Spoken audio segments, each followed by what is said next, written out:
If you tend to think too much about everything, psychology suggests there may be something uncommon about how your mind operates.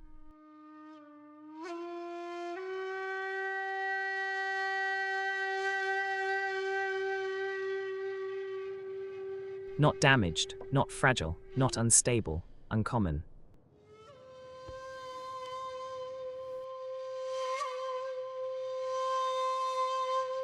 Because most people never slow down enough to examine their thoughts deeply. They move across life at surface level.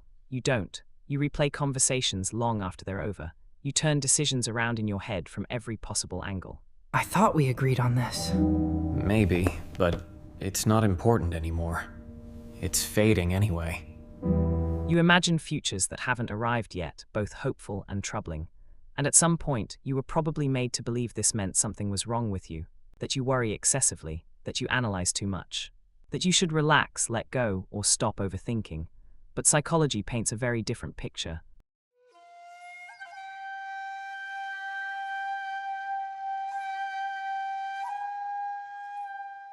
Overthinking isn't chaotic. It has structure. It follows recognizable patterns. And in many cases, it's connected to a group of personality traits found in only a small portion of people. Traits that come with drawbacks, yes, but also with depth, awareness, and foresight that most people never develop.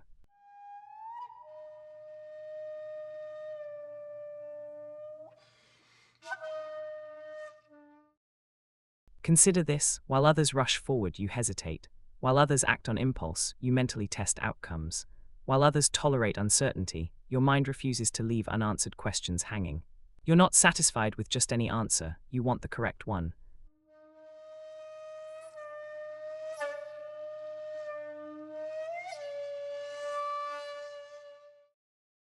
That single difference reshapes how you experience reality. Your brain doesn't run on autopilot, it runs on awareness. Before we continue, ask yourself this honestly. Have you ever felt like your thoughts keep going even when your body is exhausted? Like your mind doesn't power down just because the day ends? If so, that's not random. It's a signal.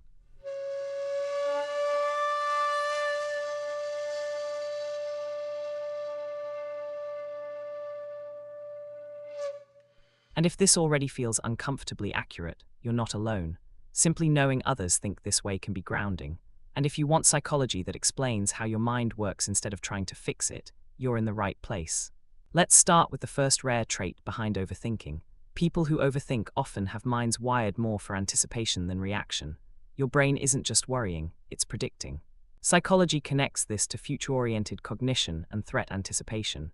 In simple terms, your mind is always asking, what comes next? This pattern began as a survival advantage.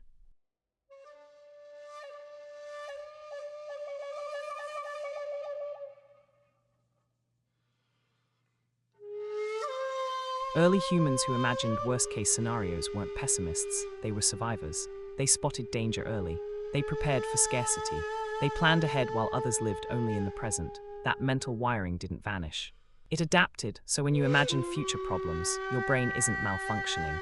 It's doing what it was designed to do, protect you. While others step into situations unprepared, you've already run them through your mind. You've considered consequences. You've rehearsed responses. You don't overthink because you're afraid. You overthink because your instinct is readiness. This is why overthinkers are often the people others rely on during crises. You stay mentally ahead. You anticipate needs. You notice risks before they become obvious. Even when it's draining, this habit is rooted in intelligence and foresight. But anticipation alone doesn't explain why you replay a conversation from years ago, or why a single awkward moment can loop in your mind for hours. That brings us to the second trait, one that isn't about fear at all, but about care. People who overthink are often deeply sensitive to emotional impact. You don't just ask, what did I say? You ask, how did it affect them? You revisit interactions not to punish yourself, but to understand whether you hurt someone, disappointed them, or were misunderstood. Psychology links this to heightened emotional responsibility. You carry the emotional weight of interactions longer than most people. While others move on quickly, your mind stays behind, reviewing, recalibrating, trying to understand the emotional ripple effect. This is why overthinkers are rarely careless with words. You choose them intentionally. You consider tone, timing, and context. You don't want to cause harm, even unintentionally. That isn't insecurity. That's deep empathy. And as we continue, something important becomes clear. Every part of overthinking that feels heavy is connected to a strength most people don't possess. But those strengths come at a cost, especially when your mind processes more than the world expects. This leads us to the third trait. Overthinkers don't just think more, they think deeper. Psychology consistently finds that overthinkers have what's called deep processing minds. You don't skim reality, you absorb it. You notice details I thought others we filter agreed out on this. automatically. A subtle Maybe, change in but tone. it's a not pause before important a reply, anymore. A shift in It's energy fading in a room that no anyway. one else seems to notice. While others experience life in broad strokes, you experience it in layers. Psychology links this to heightened cognitive and sensory processing. Your brain takes in more information per moment than average, and instead of discarding it, it examines it. That's why you can feel mentally exhausted even after doing nothing. You weren't doing nothing. You were processing thousands of signals the world never asked you to notice. This is also why overthinkers are often misunderstood as slow, lazy, or unmotivated. From the outside, it looks like inactivity. On the inside, your mind has been running non-stop. You don't just experience life, you analyze it. You reflect on it, you search for meaning, and while this depth gives you insight, it also makes rest difficult. Your brain doesn't shut down easily because it doesn't believe the work is finished. That brings us to the fourth trait. A powerful imagination. Overthinking is imagination without direction. Your mind is exceptionally skilled at creating scenarios, connections, and possibilities. Psychology has found strong links between imagination, creativity, and anxiety, not because creativity causes anxiety, but because unused creative energy turns inward. The same ability that allows artists to create, strategists to plan, and innovators to build is the ability your mind uses to imagine worst-case outcomes. When that energy has no meaningful outlet, it generates problems instead of solutions. You visualize conversations before they happen. You imagine outcomes before choices are made. You mentally rehearse situations again and again. This isn't dysfunction. It's a mind searching for something worthy of its complexity. Many overthinkers calm down dramatically when they're given a real challenge, something meaningful that fully absorbs their imagination. When your mind has direction, it stops attacking itself. You weren't designed for boredom. You were designed for complexity. Now let's talk about the fifth trait, the one that explains why overthinking is so exhausting and yet so hard to stop. Overthinkers often have unusually high internal standards. You don't want average results. You don't want rushed decisions. You don't want things that feel fine but wrong inside. Psychology refers to this as conscientious depth. It's the drive to do things properly, ethically, and meaningfully. While others settle easily, your mind keeps asking, is this really right? This trait is stressful, but it's also why overthinkers produce high-quality work, make thoughtful decisions, and often succeed long-term. You don't rush because you care. You analyze because alignment matters. You want integrity between your actions and your values. Here's what most people miss. When these traits aren't understood, overthinking feels like a curse. When they are understood, it becomes a map. Overthinking doesn't exist on its own. It's the side effect of a mind that sees more, feels more, and expects more. Most people accept surface explanations. You look for root causes. Most people tolerate ambiguity. You crave clarity. Your mind evaluates instead of reacting. It checks for meaning, consistency, and alignment with truth. That's why unresolved situations bother you so deeply. Loose ends don't just annoy you, they feel physically uncomfortable. Psychology calls this sensitivity to cognitive closure. Your brain wants coherence. When things don't make sense, your mind keeps returning, not to torture you, but to resolve what feels unfinished. This is also why you're often more self-aware than those around you.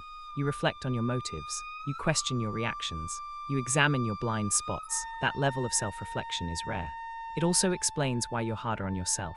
When something goes wrong, you don't just blame circumstances. You examine your role. You ask whether you acted fairly, kindly, or wisely. This doesn't mean you enjoy self-criticism. It means you hold yourself to standards others never consider. And while that can turn into doubt if unchecked, it's also the foundation of growth, ethics, and emotional intelligence. Here's the paradox.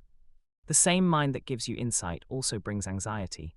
The same depth that creates compassion also creates vulnerability. This is why telling an overthinker to stop thinking never works. Thinking isn't a habit for you. It's how your mind functions. When that energy is suppressed, it turns inward. Understand this clearly.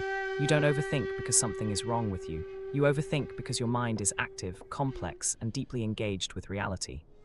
The problem was never thinking too much.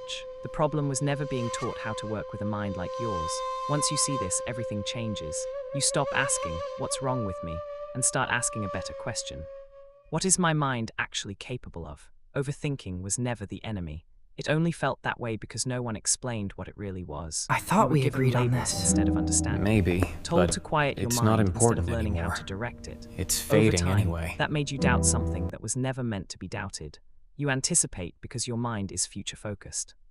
You replay moments because you care about emotional impact. You feel exhausted because you process life deeply. You imagine endlessly because your creativity has no off switch. You hesitate because your standards are higher. None of this is weakness, it's awareness. Overthinkers don't move through life casually. You move consciously. You don't accept shallow answers. You don't ignore consequences. You stay with complexity until it makes sense. That can be heavy, but it also means you see more, understand more, and grow faster. The world rewards speed and confidence, but it quietly depends on people like you, the planners, the thinkers, the ones who slow down enough to notice what matters. You were never meant to think less. You were meant to think with direction. So the next time your thoughts spiral, remember this: your mind isn't attacking you, it's asking for meaning. You don't need to become less deep. You don't need to become less thoughtful. You just need to stop believing that depth is a flaw. You weren't broken, you were built differently.